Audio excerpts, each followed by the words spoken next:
Está un poco más puntual, pero sí. Como digan, ¿eh? Como... Bueno, vamos a empezar, Diego. Dale. ¿Te parece? ¿Cómo no? Sí, señor.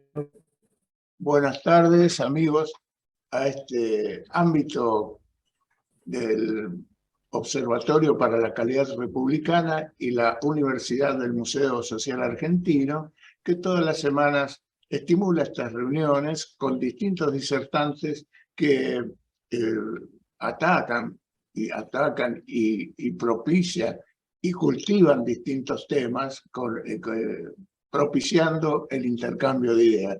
Hoy tenemos a un interesante disertante como es el doctor Diego Barovero, que es abogado, historiador, presidente del Instituto Nacional Irigoyeniano, es vicerrector del Colegio Nacional Buenos Aires, personalidad destacada del ámbito de la cultura, declarado por la legislatura de la Ciudad de Buenos Aires, ha escrito varios libros sobre la historia del radicalismo y continuamente escribe sobre diferentes aspectos de la vida partidaria, histórica y sobre distintos personajes que hicieron a la historia del radicalismo. Hoy va a disertar sobre los presidentes, como un homenaje a los presidentes radicales que asumieron el 12 de octubre, que era, digamos, como la costumbre histórica de asumir ese día, que lo hicieron Hipólito Yrigoyen, Marcelo T. de Alvear y Arturo Umberto Illia. Bueno, Diego, este ámbito del observatorio y la Universidad del Museo Social Argentino, te escucha muy atentamente. Bienvenido. Bueno, muchas gracias. ¿Cómo les va? Es un gusto muy grande para mí estar una vez más con el Observatorio para la Calidad Republicana de la Universidad del Museo Social Argentino. Por supuesto, agradecerles la convocatoria y agradecerles que me presten su tiempo para charlar un rato en torno a esta fecha que, como decía muy bien Juan Carlos, tiene la simbología de el inicio de los periodos presidenciales en la tradición republicana en el siglo XIX, a partir de la asunción. El primer presidente que asume el 12 de octubre es Bartolomé Mitre, 12 de octubre de 1862.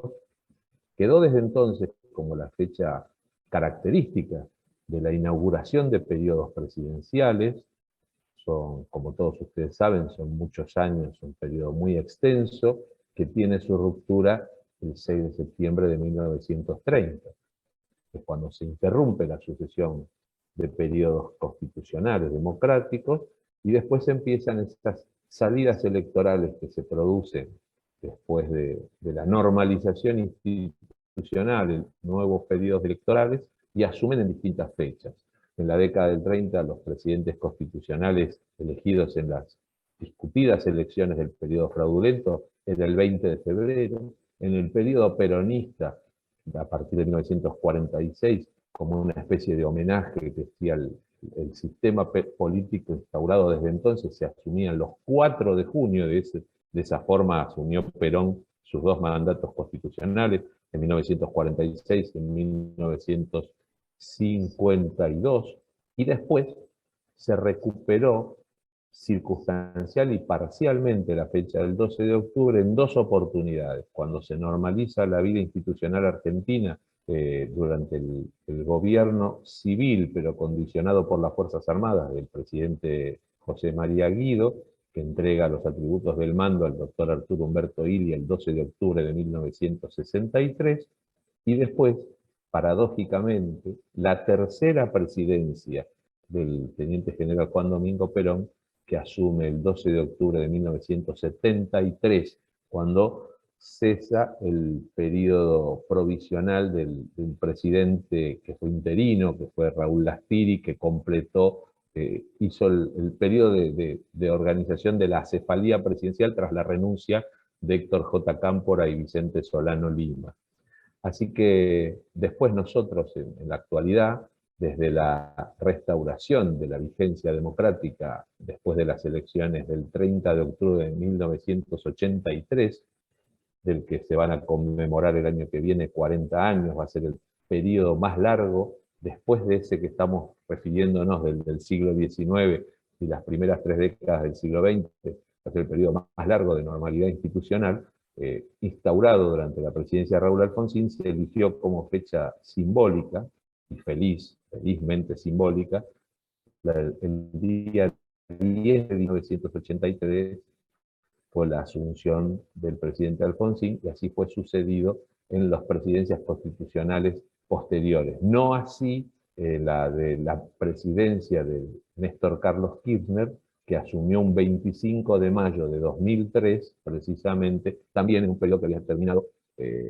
interrumpido casi, digamos, por la renuncia, esa finalización abrupta del periodo presidencial del doctor Fernando de la Rúa, esos interinatos breves de Adolfo Rodríguez Sá y de Eduardo Duhalde, que fue presidente interino elegido por la Asamblea Legislativa y que normalizó la elección, y desde entonces, después de esa función del 25 de mayo de 2003, se recuperó la fecha del 10 de diciembre, y así en esa fecha asumieron Cristina Fernández de Kirchner sus 2 mandatos, Mauricio Macri el suyo, y el actual presidente Alberto Fernández el 10 de diciembre de 2019.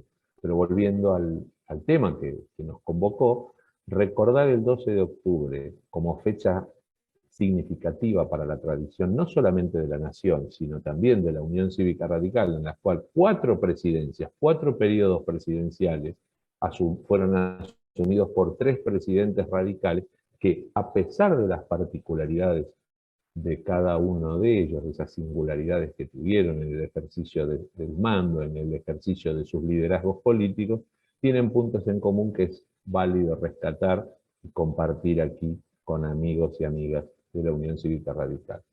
En primer lugar, el de Hipólito Yrigoyen, obviamente, porque es el fundador de la República Democrática tal cual la concebimos los radicales, ¿no es cierto? Después de un largo periodo en el que el radicalismo reclusión a la abstención revolucionaria, luchando para garantizar el ejercicio del sufragio, finalmente el radicalismo concurre a las elecciones una vez lograda la reforma electoral que de alguna manera completa el proceso constituyente argentino, asegurando la república verdadera, democrática y representativa.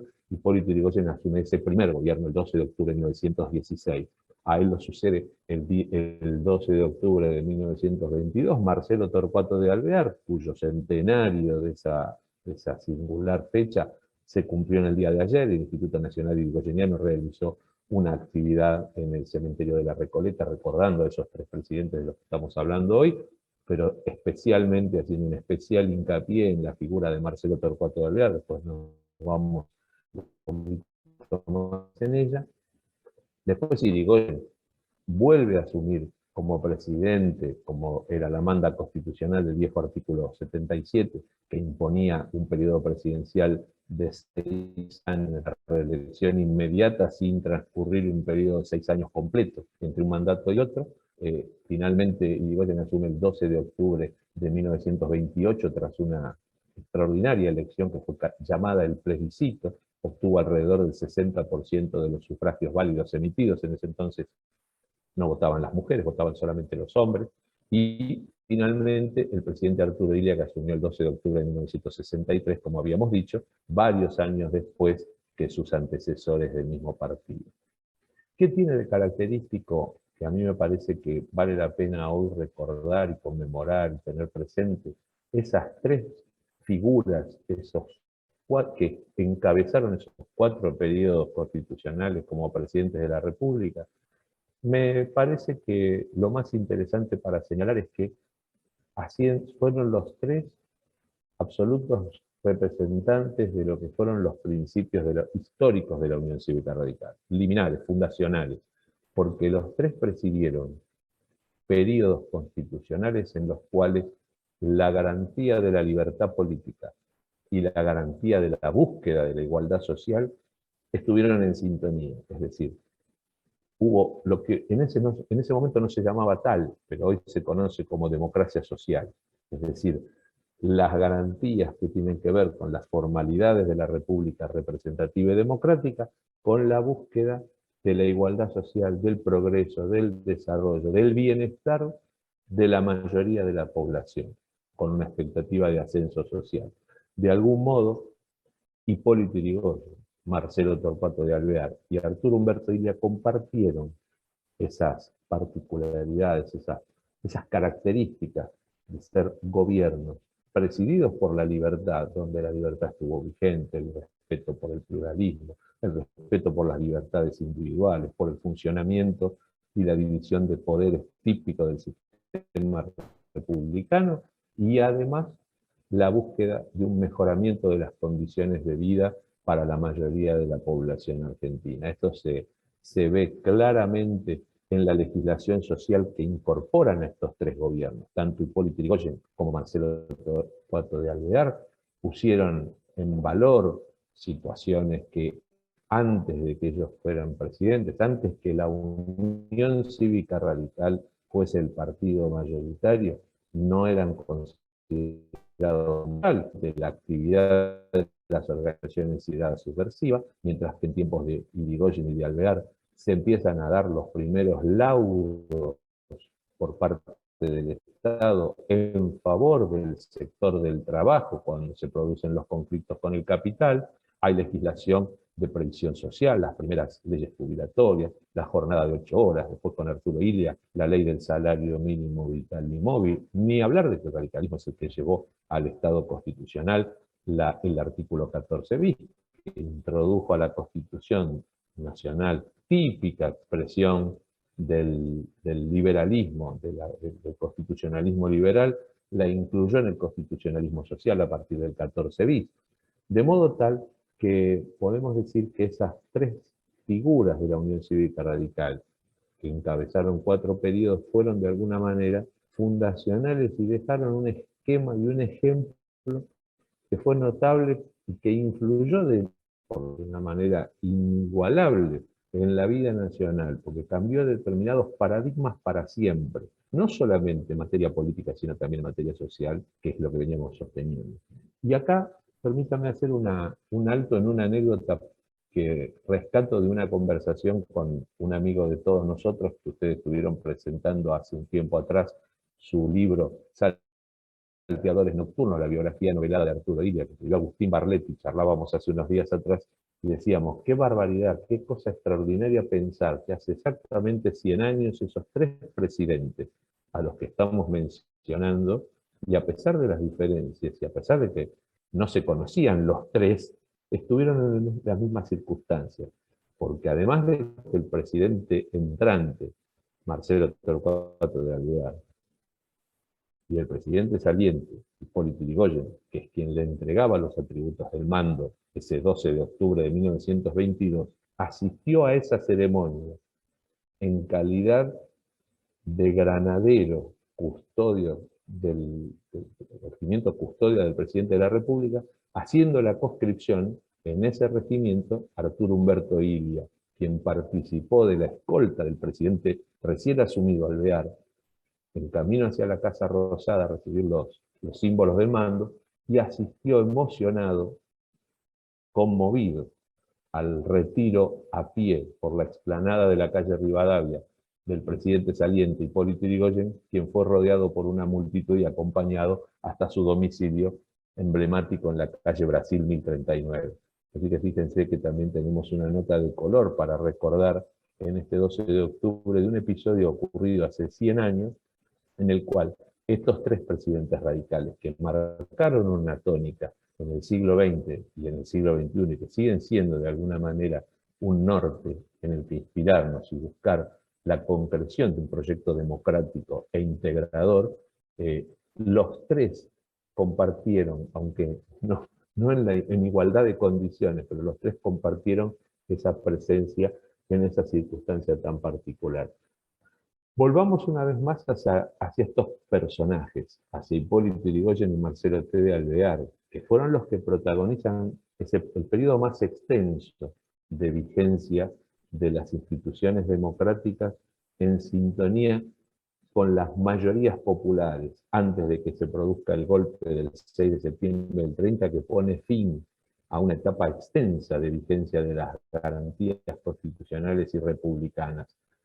Ambos presidieron 3 periodos presidenciales que fueron en los que las mayorías estuvieron presentes, se respetaron los derechos humanos, la convivencia democrática, el régimen pluralista, la división de poderes, se auspició la reforma universitaria que cambió el paradigma de la enseñanza superior a todo el mundo, y al mismo tiempo también se introdujeron modificaciones en la legislación social y también se puso en valor la economía desde una perspectiva planificada, como por ejemplo podía ser la creación, la fundación de yacimientos petrolíferos fiscales como uno de los instrumentos estratégicos del desarrollo nacional, que es un orgullo para la nación y es un orgullo para el radicalismo haber sido su principal impulsor.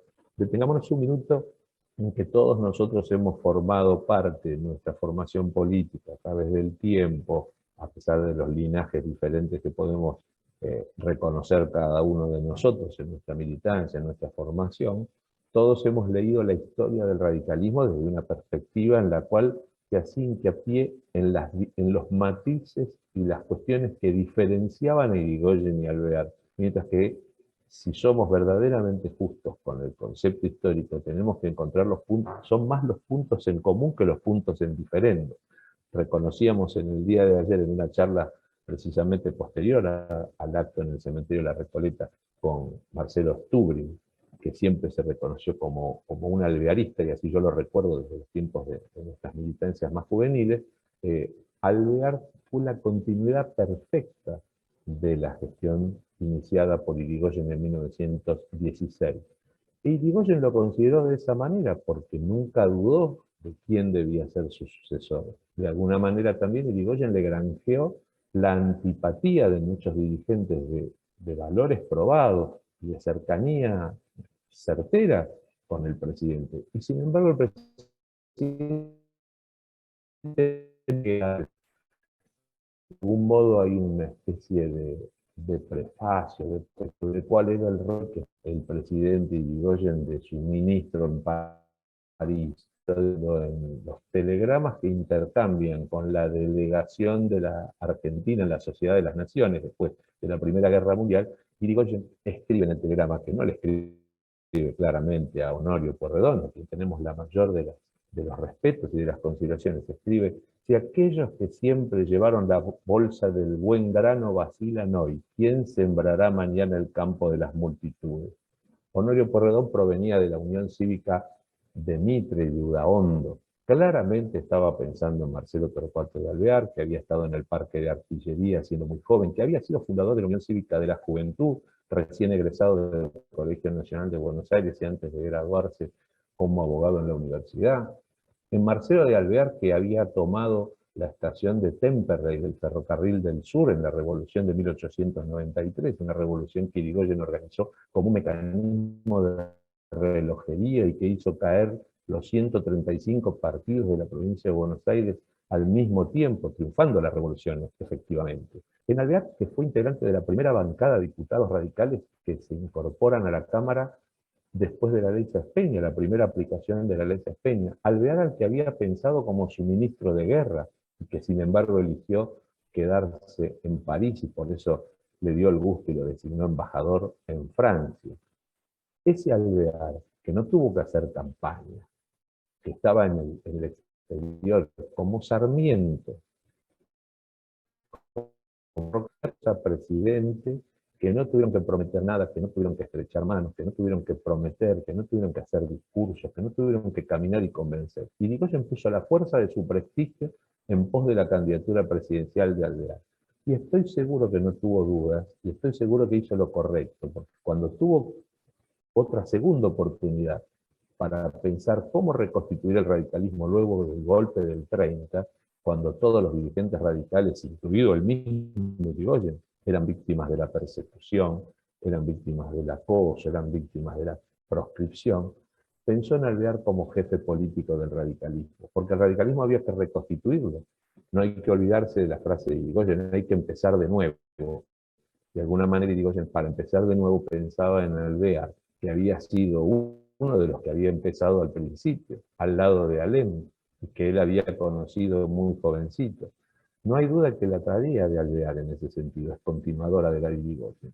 recordábamos también ayer precisamente que si hubo un punto en el que Irigoyen y Alvear discreparon, fue en el aspecto internacional, porque Alvear no veía la política neutralista de Irigoyen en el contexto de la guerra interimperialista, que fue la Gran Guerra Europea, no coincidía con él, pero tenía que ver con su propia formación, con ser un hombre de mundo, estar ciertamente influido por su presencia europea durante el mismo conflicto europeo, estar en el continente europeo mientras se desarrollaba el conflicto.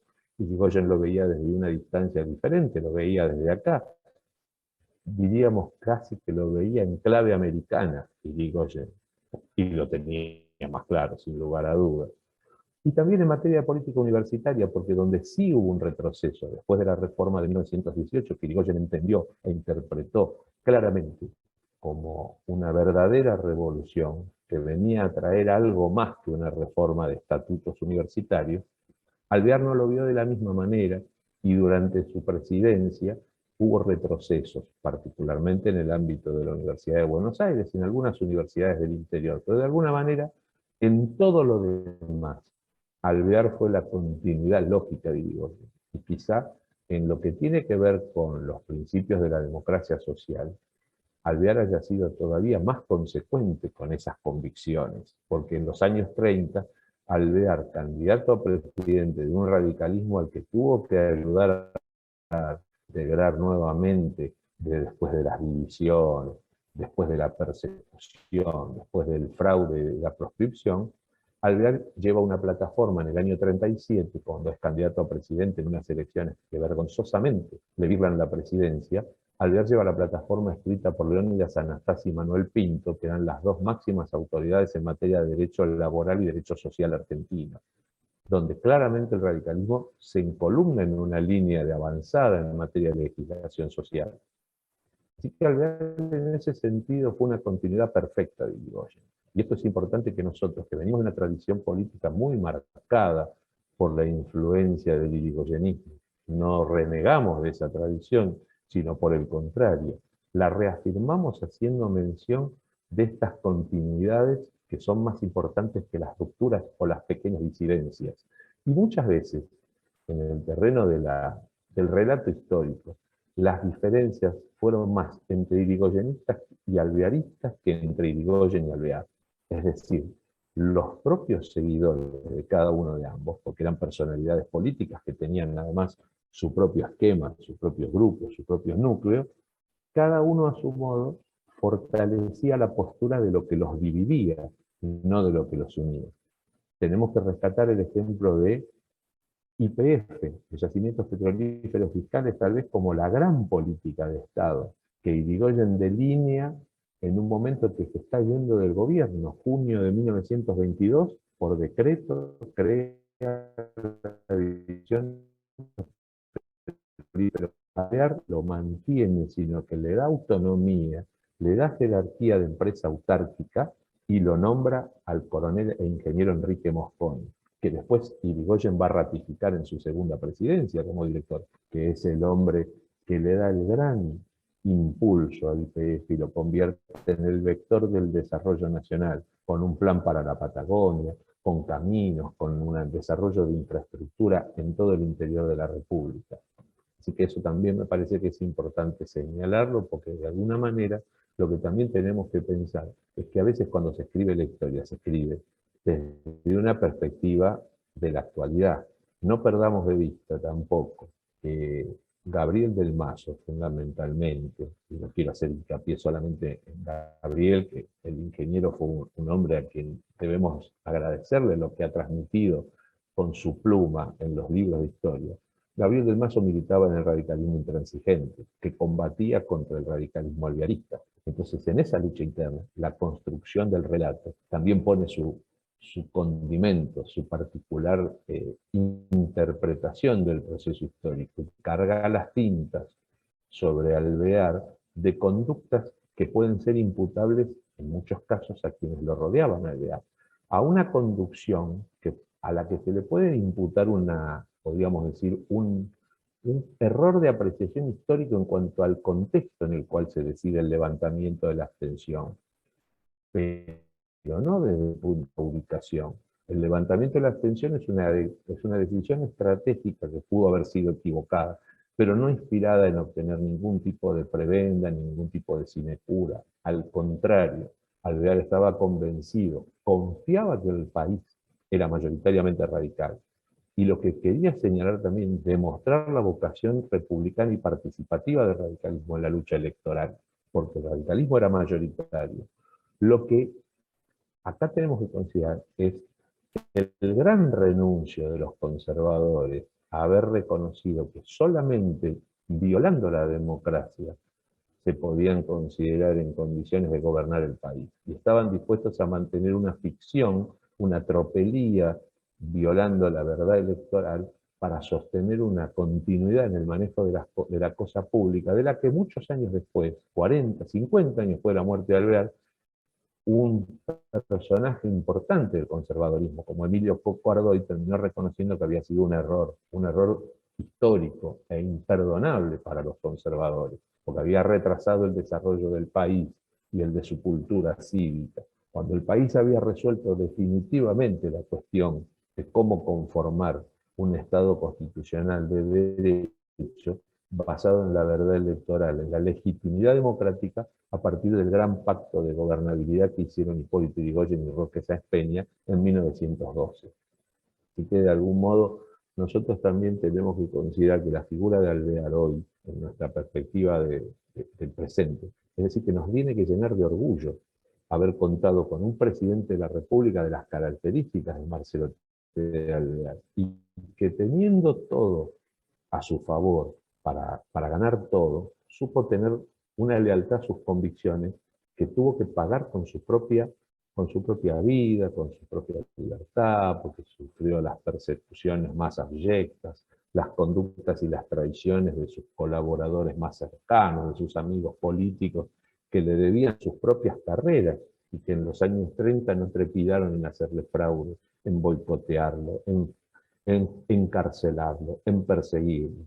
Era Alvear una figura notable que seguramente le hubiera sido más fácil en la vida haberse acercado o haberse recostado sobre lo que tenía que ver con la tendencia política conservadora que haber elegido el radicalismo, que era de algún modo el camino más arduo, el camino más sinuoso, el más complejo. Y sin embargo, ese era el camino de sus convicciones. De la misma manera que en su vida personal,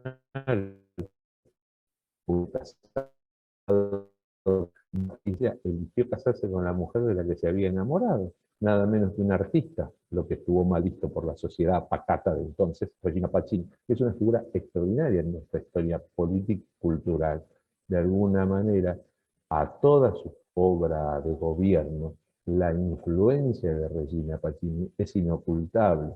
La creación de los cuerpos estables del Teatro Colón, la creación de LS1 Radio Municipal para la transmisión de los conciertos y de las óperas del Teatro Colón, la nacionalización del Teatro Cervantes. Nunca se dice que el Teatro Cervantes era un teatro privado y que se convierte en un teatro nacional por influencia de Regina, la creación de la Casa del Teatro, que se concreta unos años después, pero la donación del terreno y la construcción de la casa es obra de Alvear, de su gestión, la donación del terreno de la Sociedad Científica Argentina, la finalización de la obra del Palacio de Correos y Telégrafos, ni hablar de todo lo que tiene que ver con lo estructural en materia de desarrollo, lo que hizo desde la destilería de La Plata, obra también del gran Mosconi, pero la creación de la fábrica militar de aviones de Córdoba, la creación de la base de submarinos de Mar del Plata. Miren en pocos instantes cómo podemos empezar a rememorar la gran obra que a veces queda de lado en la consideración de la dimensión y de la jerarquía de un estadista como Marcelo Torcuato de Alvear,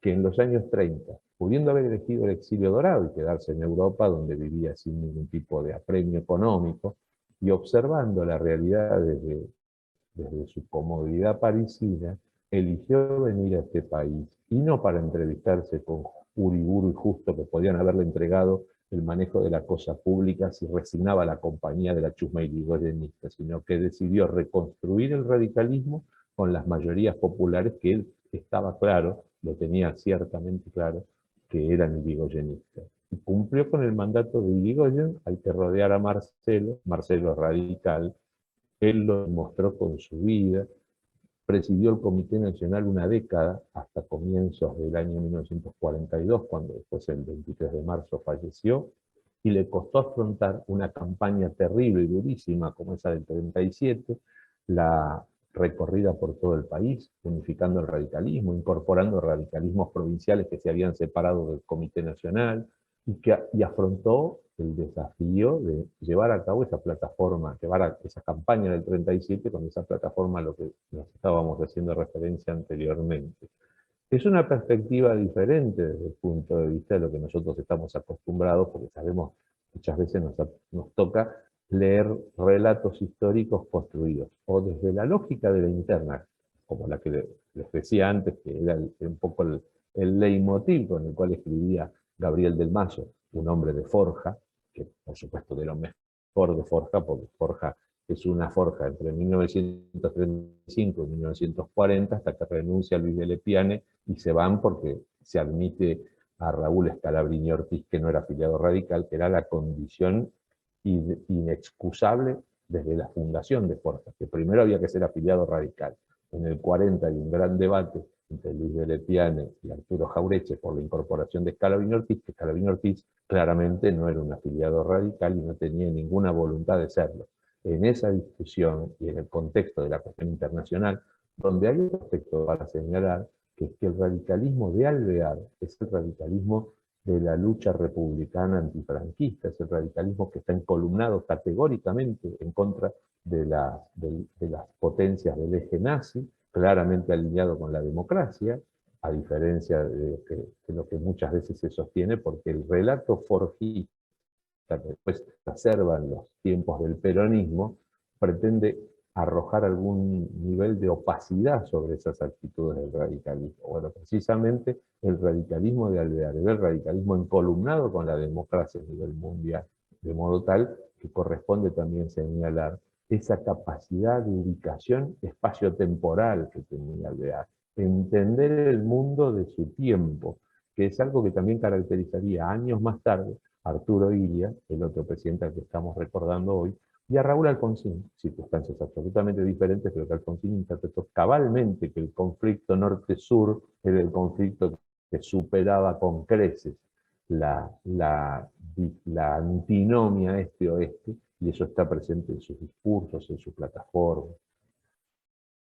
Con respecto a lo que sí tenemos que señalar, cuando a él le toca asumir el gobierno en octubre de 1963, Arturo Humberto Illia ya viene con otra situación, porque obviamente le toca encarar la organización de un gobierno en el país con el fenómeno peronista en apogeo, el fenómeno peronista que ha sido desplazado por efecto de la Revolución Libertadora, por efecto de la proscripción, que está presente, la famosa proscripción peronista, en esa sombra sobre la legitimidad que no fue tal, porque el gobierno de Illia fue consagrado por las mayorías constitucionales previstas por la Constitución en su vigencia de 1853, con las reformas del 60, del 66, del 98 y del 57, que es la elección indirecta del presidente. El doctor Arturo Illia no solamente tuvo la primera minoría electoral en los comicios de julio de 1973, sacó más votos que el voto en blanco, aunque el relato histórico siempre decía que el voto en blanco era superior al voto de la Unión Cívica Radical del Pueblo, y tuvo las mayorías absolutas del colegio electoral, que eran verdaderamente los electores del presidente, de acuerdo al sistema constitucional vigente entonces. Y ahí tenemos las tres características estoy excluyendo la del doctor Alfonsín porque no es la que no asumió un del 8, asumieron los 12 de octubre, del 16, del 22, del 28 y del 63, tres presidentes radicales que tuvieron una identificación con la frase de la libertad política y de la búsqueda de la justicia social. Esas son las dos características que yo señalo que siguen estando vigentes y siguen siendo el gran desafío a concretar y que tiene que ver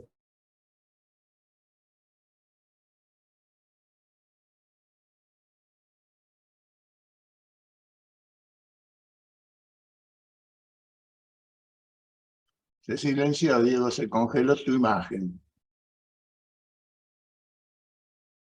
Bueno, se ha congelado la imagen de Diego. Por ahí se va a Tal tener vez se que le volver a cortó. conectar.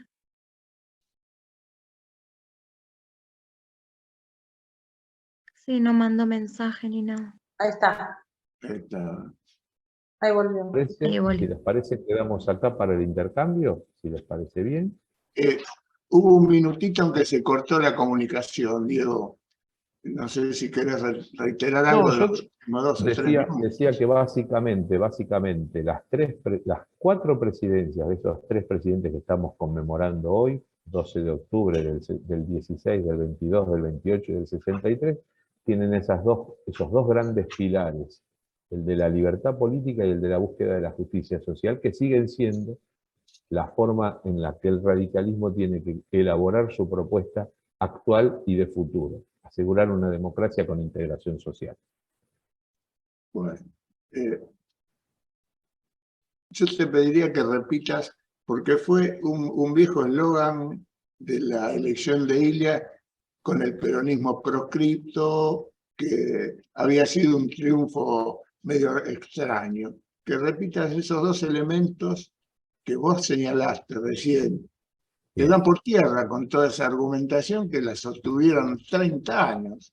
La primera de las cosas que tenemos que considerar es que en el voto popular, votos válidos afirmativos, es decir, los votos en blanco no se cuentan. El radicalismo del pueblo, la fórmula Ilia Perete, obtiene el 35% de los votos. El 35% si se excluyen los votos en blanco y nulos, que no se cuentan, de acuerdo a la tradición electoral.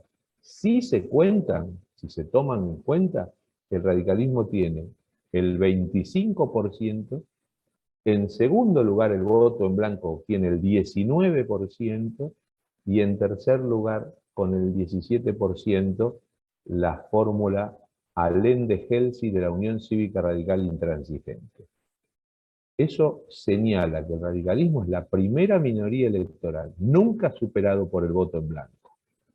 Pero si tomamos en cuenta que la letra de la Constitución, con sus reformas la Constitución de 1853, que tenía las reformas del 1860, 1866, 1898 y 1957, la elección presidencial era de segundo grado, es decir, indirecta, a través de los colegios electorales, juntas de electores, que arrojaron una mayoría superior al 50% de todos los distritos. El doctor Arturo Umberto Ilia y Carlos Humberto Perete, su vicepresidente, fueron electos por las mayorías absolutas de los colegios electorales, que era el sistema previsto por la Constitución. De modo tal que damos por tierra con el famoso argumento del pecado de legitimidad de origen del gobierno de Ilia. Sí, eso fue un argumento que atravesó los años. Y después vos comentaste que Marcelo Sturing te había dado una perspectiva diferente sobre Alvear. Si la podés reiterar, aunque le robemos la idea, ¿no? No, la idea Somos- es, coincido plenamente, la perspectiva de Marcelo, que siempre defendió a Alvear, y esto me consta, ayer se lo dije porque yo era secretario del Comité de la Juventud cuando él presidía el Comité de la Capital de Mayores, entre 1989 y 1991, en un acto que hicimos en La Recoleta, en el mismo lugar. Marcelo en un momento dijo: ustedes son muy irigoyenistas, yo soy alvearista. En perspectiva, decía, pasa que Alvear, visto en la perspectiva histórica, una figura, un gigante, un hombre que sacrificó todo para dedicarse a una causa, que cuando tuvo que ser presidente de la República demostró lealtad y consecuencia con aquel líder político al que él había acompañado hasta el triunfo de los ideales de la Unión Cívica Radical, 6 años antes de llegar él a ser presidente, y después lo sucedió. Y no tuvo una solución de continuidad respecto de las grandes líneas marcadas durante ese primer gobierno radical, que tiene la impronta de Hipólito Yrigoyen, lógicamente, que de alguna manera la continuidad se da en que tanto Yrigoyen lo elige 2 veces a Alvear como su sucesor, una como jefe de Estado en 1922 y otra como jefe de partido en 1931. Y Alvear asume las 2 veces el desafío de encabezar esa cruzada. Y lo hace con una enorme hidalguía y con una gran capacidad de desprendimiento, porque él hace un renunciamiento a su posición social, que ciertamente es una posición social de privilegio respecto de quienes son sus bases electorales, sobre todo en el 30, Alvear, que tenía a su disposición a los antipersonalistas, que estaban más tentados por quedarse al calor oficial, cercanos al calor oficial, y sin embargo Alvear se cruza de vereda y se convierte en el jefe del radicalismo irigoyenista. Y paga ese precio, y paga el costo, y lo paga con su propia vida, con sus comodidades, con su capacidad patrimonial, porque él entrega una riqueza y una fortuna personal y heredada también para las campañas del radicalismo, para una cruzada cívica. Y de alguna manera eso nos da una perspectiva de un Alvear dispuesto a dar una batalla con un gran señorío. Las características personales de Alvear eran diferentes de Irigoyen, obviamente, no le podemos pedir que se parezca. Lo de Irigoyen era un liderazgo de características caudillistas, mucho más emparentado con las tradiciones populares argentinas, ese estilo tan campero, esa capacidad que tenía Irigoyen de entender lo que pasaba en el pueblo llano, porque él era un hombre que venía, también estaba mucho más acostumbrado al manejo y al intercambio en el ambiente orillero. No nos olvidemos de Irigoyen comisario en Valvanera. Estamos hablando cuando Valvanera eran casi suburbios porteños. Había que ser muy guapo para ser comisario de Valvanera a los 20 años. Alvear tenía otra experiencia, no porque fuera menos guapo, porque cuando tuvo que jugarse con su propio cuero lo puso en juego más de una vez. Y hay que acordarse de que Alvear, con más de 60 años, hace campaña por el radicalismo calzado con bufosos y enfrentando tiros, no piedras, tiros de los conservadores y de las policías bravas. Bueno, ya como para ir redondeando, ¿qué elemento ves en Arturo Illia que rescata los ideales y la acción de Irigoyen y Alvear?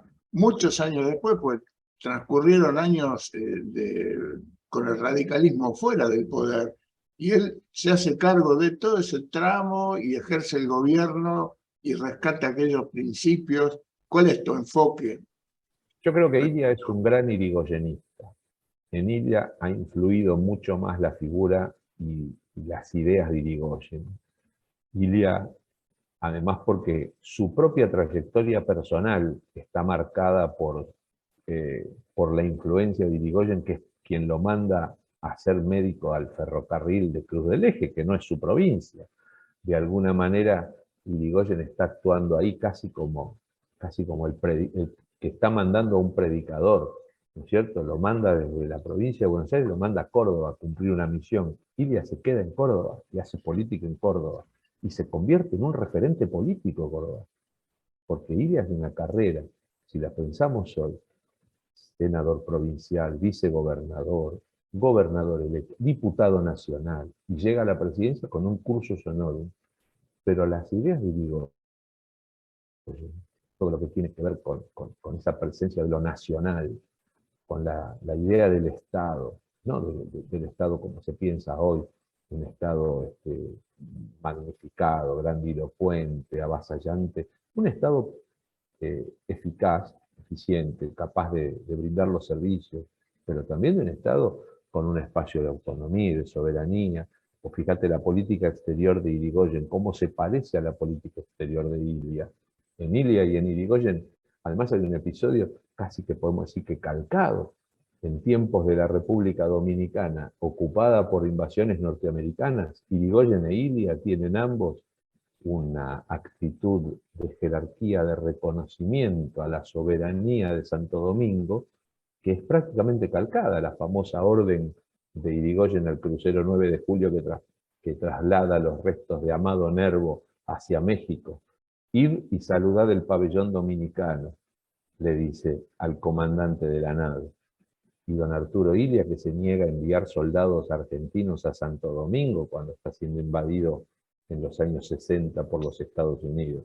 Algo en lo que también coincidía, por supuesto, don Ricardo Balbín, que era presidente del Comité Nacional de la Unión Cívica Radical, y que en una reunión casi sin hacer ostentación le dice: Arturo, ni un soldado argentino a Santo Domingo. Quédese tranquilo, Ricardo, ni un soldado argentino a Santo Domingo. Estas similitudes, estos parecidos, no son casuales. Hay una comunión de ideas, hay una comunión de sentires, hay una pulsión nacional en los dos liderazgos, que no va en desmedro de Alvear, no va en desmedro de Alvear. La diferencia sí es que a Alvear le toca presidir el partido en un momento complejo, difícil, en un momento de quiebre de la historia argentina. Se ha desprestigiado la democracia en los años 30, se la ha puesto por el suelo, y a él se lo hace víctima de todo un mecanismo de persecución, de falseamiento de la verdad electoral, que terminó siendo peor que lo que estaba pasando, porque la solución que supuestamente planteaba el golpe de 1930, frente a un presunto desgobierno de Irigoyen, que es un gobierno magnífico, el segundo gobierno de Irigoyen, un gobierno con una crisis, pero un gobierno que en algo más de un año y medio, produjo una cantidad de elementos. Yo tengo hecho por ahí una especie de inventario de decretos, resoluciones ministeriales, etcétera, para demostrar la falsedad del argumento de la parálisis de la administración. No es un invento mío, estoy basándome en una estadística que tiene hecho Guillermo Gació en el libro El mandato extraordinario, que son 3 tomos de la segunda presidencia de Hipólito Yrigoyen. Pero bueno, me fui porque estaba hablando del parecido entre Irigoyen e Iliria. No, está perfecto. Bueno, tú, si querés agregar una reflexión final y vamos Yo le terminando. quería, A ver. Juan, ¿cómo te va, Diego? ¿Cómo estás? Hola, querido, ¿cómo estás, Eduardo? Bien, bien. Primero agradecerte que estés con nosotros. En segundo lugar, hacerte una salvedad con respecto a algo que decías de Stubrin, ¿no? Vos habías sido, cuando vos eras secretario de la Juventud, Marcelo era presidente del Comité Capital, mi tío César Torre era el secretario Secretario general del general, me acuerdo Comité perfectamente. Capital. Me acuerdo. En esa oportunidad, claro, vos agarraste ya a un Stubrin alvearista. Así lo Agarraste dijo un él. Stubrin. Bueno, no, está bien, él se definió así. El Stubrin de los 70 no era alvearista. Yo también conocí a un Jesús Rodríguez que no era alvearista y después escuché a un Jesús Rodríguez autodefinirse como alvearista. Al único que reconozco en este partido como un alvearista genuino es al ya fallecido amigo mío y seguramente tuyo también, el doctor Francisco Loyudice, presidente del instituto. Sí, señor. Él realmente era un alvearista. Mi abuelo, que era amigo, Amílcar Torre era amigo de Marcelo Torcuato Alvear.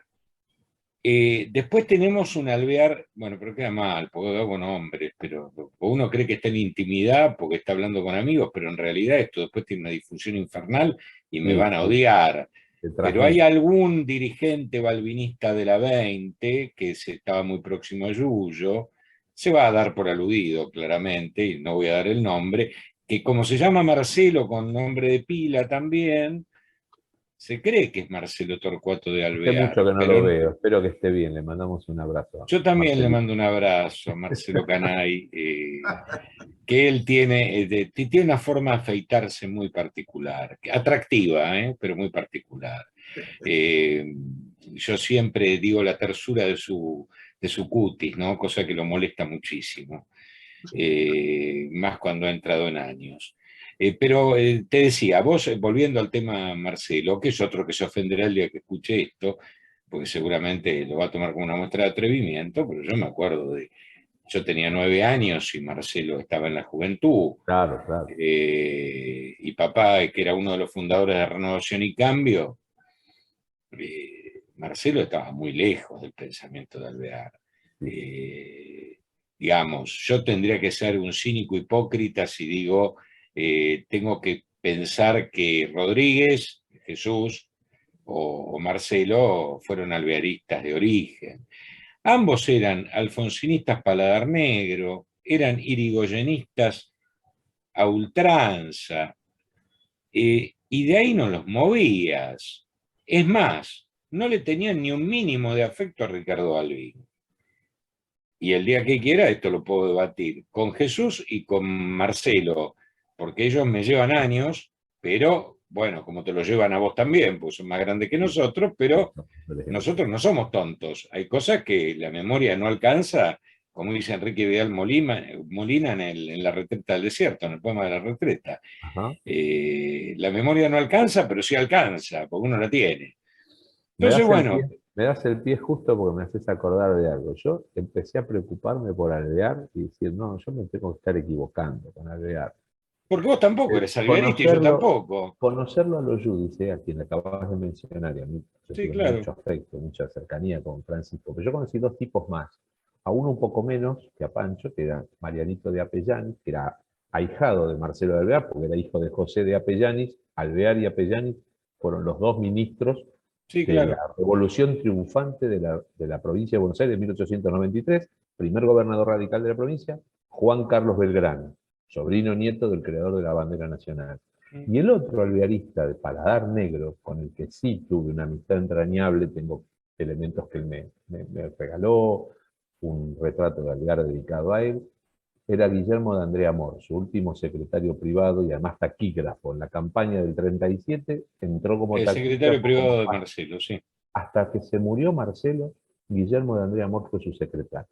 Y ellos me transmitieron un amor, una reverencia por la figura de Alvear, que yo de alguna manera soy tributario de eso. No, a mí siempre me quedó la espina de por qué mi abuelo, que era irigoyenista, que se había tenido que ir del país después del 30, por ser el director del diario de la época, que Sí. Polito Lugones lo tiene en cana una semana y le dice, mire Torre, usted por ser italiano y tener un título nobiliario en Italia, lo están pidiendo de Italia, entonces si no yo usted me encargaba de usted personalmente, pero sabe lo que puede, se lo dijo en la cara, ¿eh? Le digo para que se pueda tomar antes del Claro. viernes el vapor de la carrera y váyase a su país. Y dejó a mi madre, que tenía 3 Claro. años, con su suegra y su mujer, y se tuvo que exiliar 8 años en Italia. Pero él era amigo de Alvear. Era amigo de Alvear más allá de su profundo irigoyenismo. Esto por parte del abuelo. Y muchas veces esto yo lo hablaba con Pancho Lo Giudice, que me acompañó cuando yo presidí el Tribunal de Conducta, puse como condición que Pancho fuera el vicepresidente del tribunal en ese momento. Y él aceptó, se emocionó, y como fueron mandatos de aquella época compleja del radicalismo, de mucha Sí. soledad o desolación, los mandatos se prorrogaban, entonces los mandatos de 2 años duraban 4, y te comías unos palenques infernales en los cargos, porque uno no pretende eternizarse en los lugares. Y gracias a ello me lo pude soportar esa situación, o la pude soportar por Francisco Lo Giudice, a quien realmente lo adopté como un abuelo adoptivo, ¿no? Porque no conocía a ninguno de mis 2 abuelos. Un tipo de... Un tipo excelente, excelente, alvearista, y ese era un alvearista paladar negro. Después al resto nos fuimos reconvirtiendo, a lo mejor, o fuimos conculcando penas que teníamos o imputaciones hacia Alvear, pero no creo que en realidad nosotros no teníamos mucho respeto, No, y vamos a ser honestos. leíamos a Félix Luna, que era Obviamente, antialvearista. Después se nosotros, reconvierte. Yo nosotros pienso, éramos claramente muchachos, yo irigoyenistas. veo que el trasfondo de esto, ¿cuál es?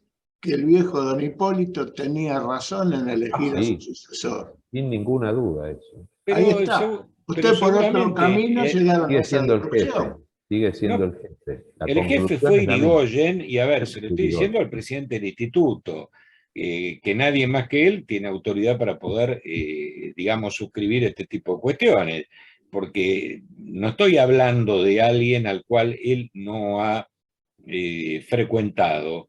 Él lo ha frecuentado la memoria y ha frecuentado el fantasma de Irigoyen, y yo creo que Diego de alguna manera convive con el fantasma de Irigoyen permanentemente. Debe hasta conversar en algún rato libre No, con Irigoyen. sería medium, No, si no. pero Sería medium. Bueno, es una sombra muy grande. yo no descarto, y no quiero que hagas un acto confesional, pero debes tener alguna charla con Irigoyen.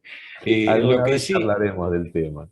Porque don Hipólito Yo- fue medio inclinado al espiritismo en una época de su vida. además de De la escuela masón, Basilio y la era de la Madre escuela María. Basilio, era de la Claro. escuela Basilio Consultó a y la Madre María más de una vez. y sí, y a Pancho también, ¿eh? Sí, Pancho También, Sierra. a Pancho Sierra también lo cultivaba, Era un hombre cuidado, ¿eh? del pueblo, Irigoyen. Era un hombre del Pero pueblo. claro, Las devociones era un populares líder. no le eran ajenas. Esa Era sería un- la a forma ver, más elegante de salir de este era un intrínculo en el que nos metió Eduardo Bueno, Pizarro. no, yo no te metí en ningún intríngulo, y yo lo único que hago es contar alguna anécdota de estas de mesa de café barato, eh, voy a decir de café de caballito, porque si me voy para la cuarta te ofendo a vos, si me voy No, en para la la cuarta no plata lo tomo más ofendo a Juan café yo. Carlos. No, no, no. En la En cuarta la- no tomo más café. No, en la no, perla no tomo más café. mira vos. No, no. Eh, Hay cosas de las que no se puede volver. A las que no se puede volver. No, no. No, bueno, sí, sí, eso es verdad. No, yo hace mucho, desde que murió Yuberov, no fui nunca más al Bar Plaza. Pues Mira vos. más allá de que lo cerraron, lo reabrieron, lo cambiaron, pero desde que murió Oscar Julio Yuberov, es un lugar que me trae recuerdos Yo con el le debo gordo. mi primer empleo formal en la universidad, se lo debo a Oscar Julio Lluvera. Y le guardo la resolución con gran orgullo. Y la verdad que lo Mira, reconozco a Oscar ser el fundador, el refundador de la Universidad Reformista en la U. sin ninguna duda, si no Tengo hubiera un gran estado, si no cariño hubiera, por su recuerdo. mira, si no hubiera existido Oscar Yuberov, hoy no tendríamos universidad pública. No, no hay duda. Porque lo que peleó Me atrevo a eso. contra el menemato hoy parece una anécdota, pero en ese momento él salió a la calle con la universidad, ¿eh? Sacó la Había que universidad. plantarse, ¿eh? Había que plantarse, ¿eh? Había que plantarse con jueces federales y acá hablo con total soltura, con jueces federales que decían semipúblicamente en mesas de magistrados, un juzgado federal bien trabajado deja plata, che, ¿eh? Eso lo escuché yo. Y vos me dirás, ¿y por qué no lo denunciaste? ¿Qué iba a denunciar? ¿Qué era lo que iba a denunciar? ¿Cuál era mi prueba? Un día tenemos que hablar de Oscar, ¿eh? Ustedes que Bueno, hay tienen que hacerle, el yo algo le observatorio habría dije, que hacer algo, ¿eh? Un homenaje a bueno, Oscar yo Suero. te voy a comentar algo y en esto no solo te comprometo y te pido que te involucres, algo lo hablé con Adrián Gindín la otra Sí, vez, claro. Con Adrián algo hemos compuesto hablamos, una mesa donde hemos claro, hablado de ese tema. en algún momento me cruzó algún mensaje con Lautaro García Bien. también sobre el mismo tema, le he dicho, mirá Lautaro, algo hay que hacer. Cuando fueron los 10 años se hizo un Zoom, qué sé yo, bueno, yo justo no me pude conectar, pero no pasa solamente pasa por algo que sea destinado directamente a él. A ver, la universidad hoy no tiene un solo edificio que tenga el nombre de Oscar. Esto no es Esto una hablamos crítica a con los que Adrián. están. Es Bueno, cierto. a ver, no es una crítica a los que hoy conducen la universidad ni No, a los no, que la han no. conducido antes. Digo, Es- las circunstancias llevan a que este tipo de cuestiones sucedan así, pero así es. nadie ha tenido un acto de reconocimiento concreto con un tipo que fue quedando y que hubo una prensa paga que lo denostó, lo lapidó públicamente, Absolutamente. y era una prensa paga.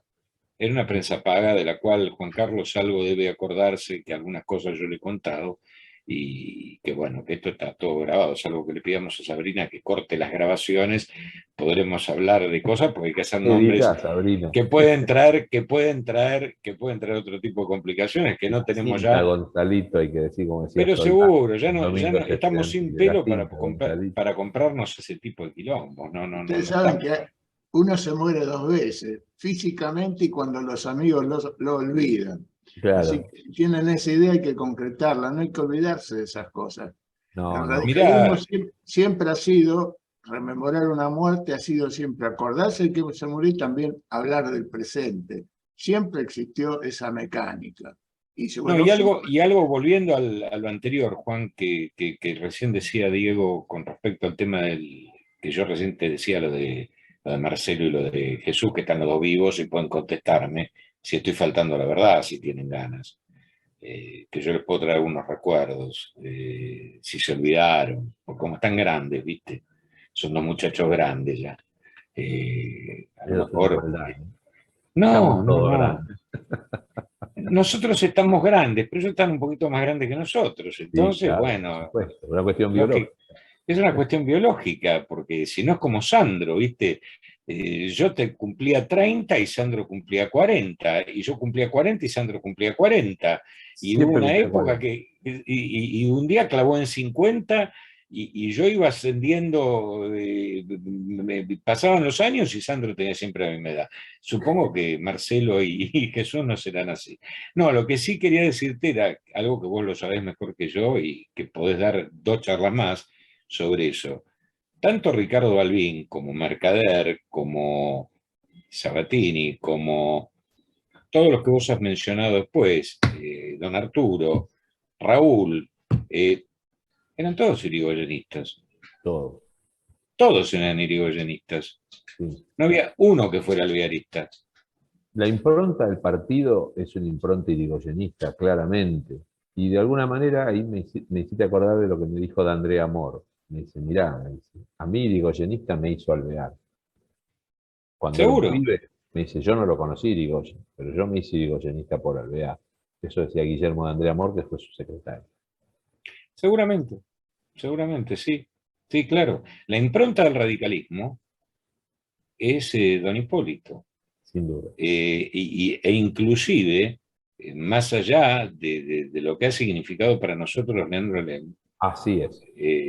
más allá de esto, a ver, yo creo que digamos, la celebración de aquella gesta que inicia Alem, la logra Irigoyen. Claro. Él logra celebrar la revolución, él logra plasmar la revolución, llevarla a un gobierno y hacer la revolución a partir de gobernar en forma revolucionaria. O sea, de poner las armas, de poner determinada actitud, desde la abstención revolucionaria hasta una cantidad de cuestiones que eran realmente duras en la época y había que bancarlas, y vos lo sabés mejor que nadie porque lo has estudiado Irigoyen, yo simplemente lo he escuchado así como al pasar, pero bueno, la celebración del radicalismo y el legado del radicalismo y el camino al radicalismo es Hipólito Yrigoyen. Sin Y vos lugar a fíjate dudas. que todos los dirigentes que han seguido, todos los dirigentes fueron irigoyenistas. No es negarlo a Alvear.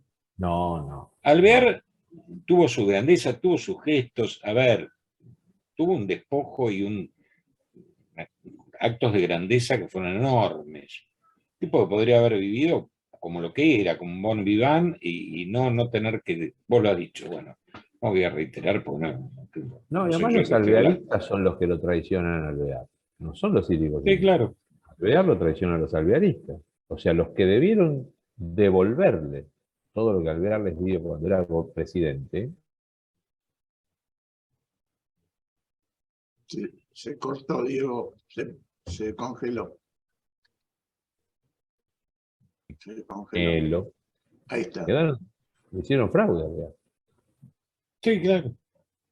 Lo dejamos terminar a Diego. Bueno, sí, porque esta charla, a ver, como con Diego nos debemos juntar en un almuerzo, que todavía no nos juntamos, entonces ahora sin comida estamos haciendo lo que vamos a hacer cuando nos juntemos. Pero que esta es un poco la cuestión, ¿no?